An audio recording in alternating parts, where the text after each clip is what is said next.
Teka muna at nasa linya po natin si Mr. Jason Kainglet, Executive Director ng grupong Sinag. Yun Alas 6:42. Mr. Kainglet, magandang umaga po. Hello. Good morning po, Camelo, at sa lahat po ng nanonood na kanilang programa. Teka, pag-usapan natin itong sibuyas ngayon. Mahal pa rin. Magkano na ba sibuyas ngayon sa inyong pagmomonitor, Mr. Kainglet? Una yung farm gate, ha? Farm gate muna, ha? Magkano? Opo, yung farm gate as of kahapon at ngayong umaga, naglalaro po sa 30 hanggang 35 yung puti. Ha? Okay. Kaya halos cost of production na. Yung pula po nasa 70 ngayon ang bilihan. Pero bumabagal po yung mga bumibili at kumukonte. So bukod sa mura, talagang hindi namimili ang sa maraming lugar ng sibuyas. Gaya po nung binabanggit ko kanina, may suspecha yung mga farmers, baka puno na yung mga bodega kaya hindi namimili. Opo. Kasi hindi naman po ngayon lang yan. Nung araw pa sinasabi na walang malugaran. Ang kausap namin, mga kooperatiba lalo yung mga taga Mindoro, halimbawa, sinasabi nila, saan kami maglalagay ng aming ani? Puno na, dapat nakareserba. Sino ba yung mga nagpapareserba, Mr. Kainglet? Naunahan yung mga farmer, Opo, yung mga experience natin, kahit wala pang laman, dahil nakareserba na siya, talagang hindi na makakapwesto ang mga farmers kung sila ay maglalagay. Yun po yung kalakaran dati. Yung last year, maganda po yung nangyari in fairness sa DA. Nag-alat sila ng mga space para sa farmers natin. Kaya maganda yung presyo last year. Hindi nag-import ng pula.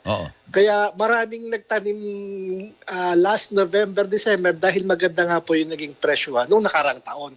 Kaya lang, yun nga, medyo malungkot ngayon dahil yung announcement po kasi ng pag-i-import, kahit konti siya, no? Kasi 3,000 metric tons lang yan.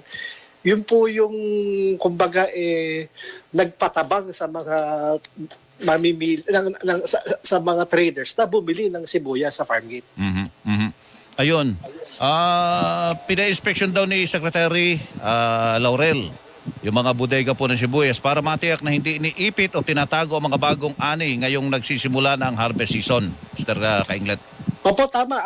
We're supporting that dahil yun din ang tingin ng mga farmers natin. Baka may mga nakalusot na dumating, kasi ang import ay January lang naman nagbigay ng permit. Baka may mga nakalusot na at nandiyan na sa mga bodega. Kaya talagang hindi namimili ngayon. O kaya, yun nga po, barat na yung puti, lalo na nakakaiyak. 30 to 35 lang po ang farm gate. Halos puhunan na nila yun. Kaya yun po ang malaking problema sa mga panahon ngayon. Yung nakalusot, ano po yun? Wala pa namang authorized na importation. Ngayon pa lang yata uli. Ano ibig sabihin? Smuggled yun? Yung mga pumasok na yun? May mga nagsasabi na may mga nakikita na silang imported. Bagamat yun nga, end of January lang siya in-issue. Ngayong February lang siya dapat dumating. Pero kung totoong maraming laman na yung mga cold storage, saan galing? Ngayon pa lang naman umaani ang ating mga farmers. Yung mga stock last year, siguradong kung hindi bulok yun, ubos na. Dahil December, October, dapat paubos na po yung mga naani last year. At wala namang in-import except nito ng panahon ng February. Naku po, lusutan pala tayo ng lagay na yun. Teka, paano malalaman na yung mga nandun ay mga imported yun at saka local? Anong diferensya ng itsura ng pagkakaiba ng itsura ng local? Halimbawa sa puti at saka imported, Mr. Kainglet. Yung sa puti mas madali kasi mas malaki yun, yung local talagang mas maliliit. Tsaka pag fresh harvest po talaga makikita mo kumpara sa imported na binyahe na, na kahit yung pinaglalagay niya iba. Ang problema natin yung mga ibang imported tulad sa China, halos kapareho na rin ang itsura sa ating mga pulang sibuyas. Siguro naman kayang ma-distinguish ng BPI kung wala siyang binigyan ng import permit, bakit nakapasok ito. At tanongin niyo yung mga may-ari na cold storage, saan galing yung mga laman, kung totoong may laman nga dahil ngayon pa lang umaani ang ating mga farmers at imposibleng mapupuno yan dahil 2-3 weeks pa lang naman po talaga nagsimula ang anihan para sa ngayong taon. Ayun, okay. Kulang pa rin ang ating cold storage facility. May plano na magdagdag pero it will take time. 99 cold storage facility na ipatatayo ng DA, Mr. Kainglet. Opo, talagang dapat suportahan yan dahil bukod sa sibuyas, ito ang naging issue rin sa kamatis kung merong cold storage sana na mapaglalagyan ng ating mga farmers. Hindi talaga siya na-prepare sa ibenta sa mababa kasi pwede siyang lumaban sa ilang linggo, ilang buwan dahil meron siyang paglalagakan ng kanyang mga ani. Hindi niya kailangang ibenta ka agad-agad.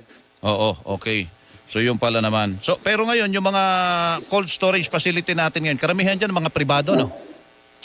Pribado po, pero yun nga, no, maganda naman yung pag-alat ng space ating mga farmers. Pero yun nga, ang problema talaga ngayon, Oo. sobrang baba po ng pagbili ng mga traders sa ating mga farmers. Yun po ang kailangan ma-resolve sa mga panahon ngayon. Ikausap ko nga yung taga Mindoro, yung mga magsisibuyas doon. Mababa ang kuha sa kanila pagkatapos malaki ang babayaran sa cold storage. Mr. Keglet?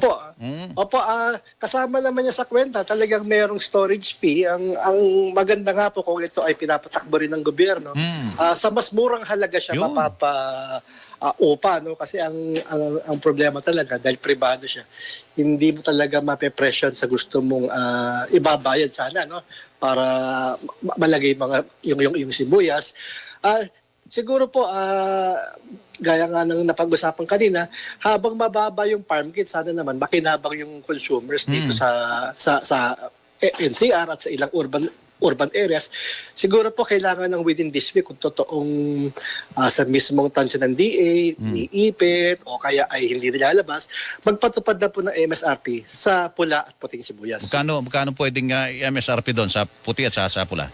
Yung puti, kung 30-35, kahit last week, nasa 50 lang siya, siguro hanggang 90, pwede na yung MSRP sa puti. Yung pula, dahil 70 siya ngayon, mula sa 80 at 90 ng mga nakarang linggo, siguro hindi na siya dapat tumaas sa 150. 140 sa pula, 90 sa puti. Para naman po yun nga, yung pagkalugi ng mga farmers natin, mapakinabangan naman ng ating mga mamimili. Okay, sige. Mr. Keglet, salamat po. Good morning po sa inyo. Salamat po sa pagkakataon. Magandang umaga, Camilo. Opo, Jason Keglet, Executive Director ng Samahang Industriya ng Agrikultura o SINAG.